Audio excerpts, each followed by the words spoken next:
All right, so one of the fighting nerds, Cal Barajo, is going to be fighting Jared Cannonier this Saturday night.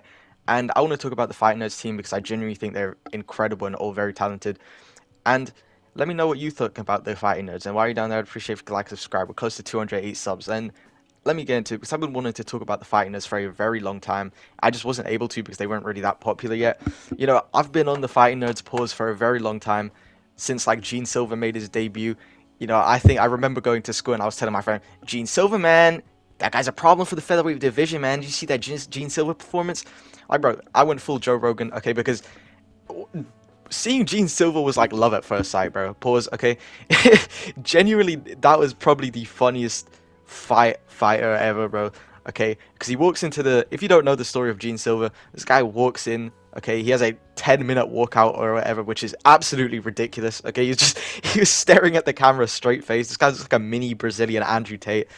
He's coming in just straight face, walking in, comes into the arena like screaming and whatever, and then he like mugs Weston Wilson. He's emoting the whole time, knocks him out. And by the way, Weston Wilson is way taller than this guy.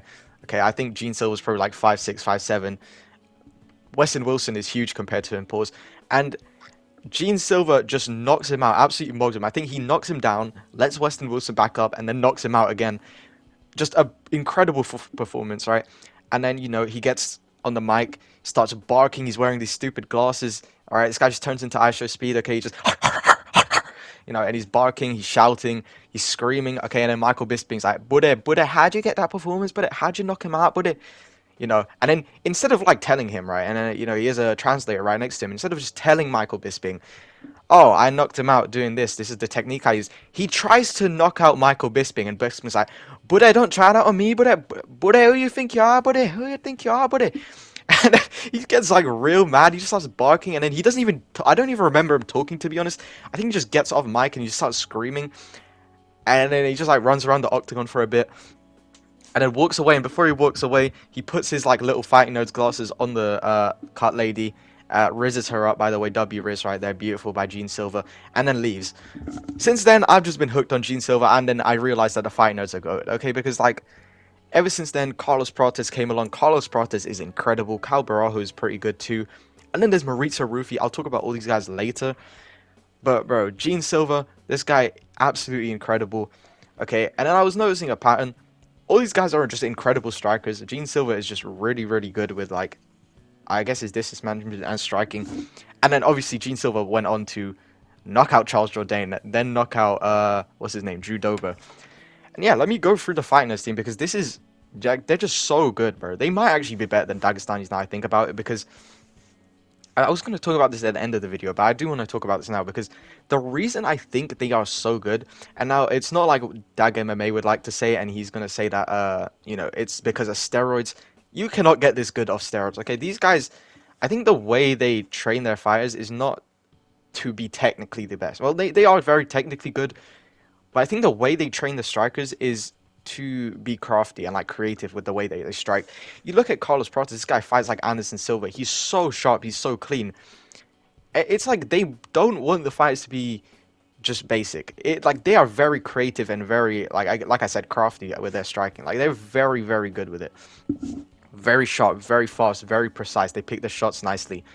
As opposed to, like, say, like a Trevor Whitman that has a Corey Sandhagen learning about the outside foot battle, Nerdhagen. So, yeah, I just want to talk about it. So, the first two I'm going to mention are Cal Barajo. Because Cal Barajo, this guy, he is very good, but I don't really see too much potential in him. Like, I think he is very good, but is he as good as Gene Silva and Carlos Prates? I don't really think so. I think he's cool. He knocked out Paul Craig pretty easily. I think he's going to win this Saturday too. I think he might get to the title shot, but I don't really know if he beats Strickers. His striking isn't as cool as I've seen from the other guys. And then there's Maurizio Ruffi. And Maurizio Ruffi, this guy might have the most aura in MMA right now.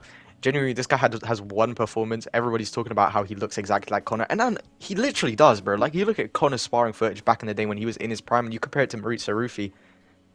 It's incredible. They look the same, bro. Maurizio Ruffi, incredibly talented. Fights like a mix between Anderson Silva and Conor McGregor, obviously. And bro, that stuff that he was pulling off in a fight is incredible. I'm very excited. He's in the lightweight division. But we don't even know too much about him. That's another thing. Also another thing with all these guys, we don't even know if they can grapple. Okay, I've literally never seen them grapple, but they are very high level jiu-jitsu practitioners. I believe. I believe Caio Borralho is a black belt. So if they can grapple too, that is incredible. Okay, they might actually be unstoppable if Gene Silva, Carlos Prates, and Caio Borralho, if all these guys can grapple, and Mauricio Rufy, you saw his like takedown he did in his fight. That was incredible.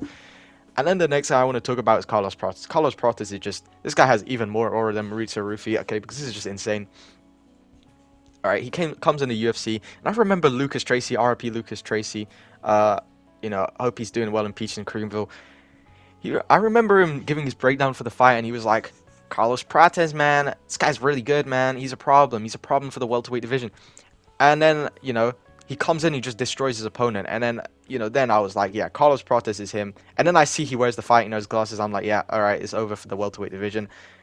And then I remember that knee KO that he had against Charles Radke, and bro, that might be one of my favorite KOs of all time. Beautiful knee up the middle, straight to the liver, just knocks him straight down. And it's insane. And then he knocks him out, first thing he does, goes to Bilal Muhammad in the corner, and then talks shit to him. So this is why Carlos Prates is goated. And then after that fight, in the KFC Yum Center, he posts himself on Instagram on a drive chain smoking. That's insane. And obviously, we saw him just knock out the Leech at 305. Great performance. I think he deserves a ranked opponent. And then this guy's just calling out people. This guy called out Chaos Williams, bro. That's so random. Like, anyway, he said he wanted an easy fight before he gets a ranked opponent.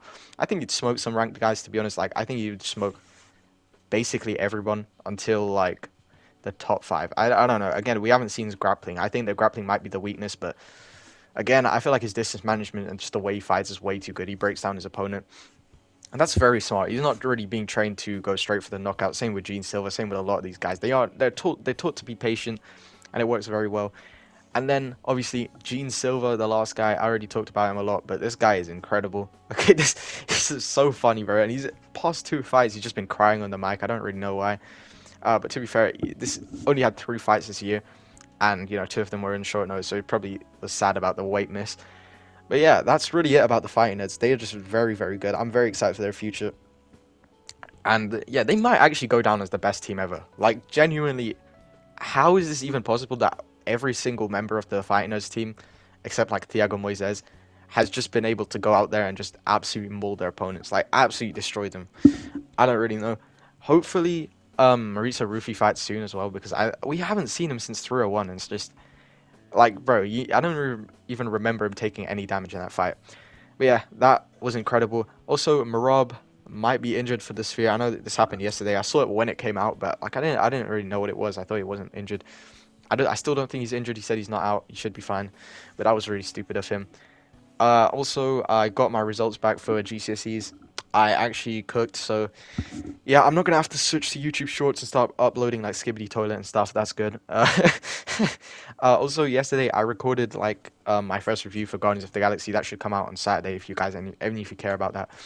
Also, YouTube is still like, how do I say this? Bending me over and just having their way. Like my YouTube videos, they still aren't getting recommended, but that Aspinall video is still doing pretty good. So I'm glad that is at least, like, if my current videos aren't going to be doing well, I'm glad that there is one that has like 1.4k views. So that's pretty good. And then last thing, I bought Black Myth Wukong. That game is incredible. Bro, there are so many times when I'll buy a game, I'll like play it for a bit, and I'll be like, I might waste my money. This really is not as good as I thought. Bro, this game, I think I just underpaid for it, bro. Like, I feel like I didn't pay enough for what I just got, bro. That game is so good, bro. In my opinion, that's better than God of War. But yeah, that's really gonna be it. Hopefully you enjoyed this video. Thanks for watching. Like, subscribe. All right.